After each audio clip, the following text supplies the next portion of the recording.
So you join us together in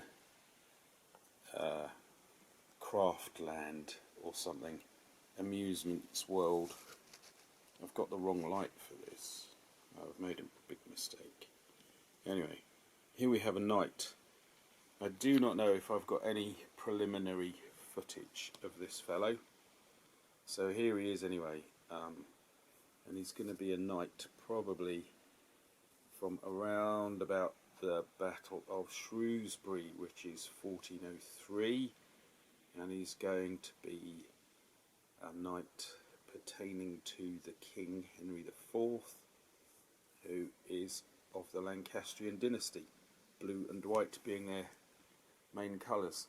And what I'm going to say at this point is I want his visor down, so I'm going to glue his visor on in a minute and then tidy up some paintwork and stuff like that. Mrs. Meltdown's here doing a jigsaw, and I've managed to catch her, and we're going to talk about how Mrs. Meltdown is very helpful, aren't you? Yes, I'm very helpful.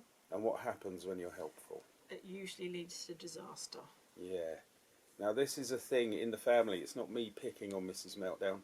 We all know that this happens.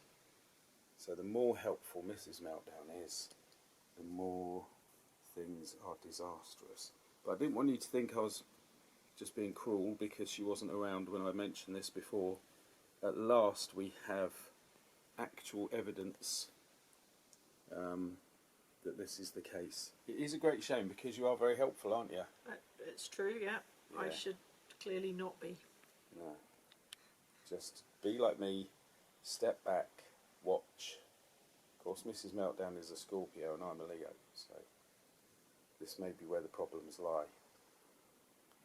Leos, being cats, do not pounce straight away, whereas Scorpions like lightning. Aren't you? You're like lightning. Well, I don't know how I'd describe myself like that, but I guess it could be seen that way. Oh dear. Anyway, mini meltdowns at school. Hooray! Right, onwards.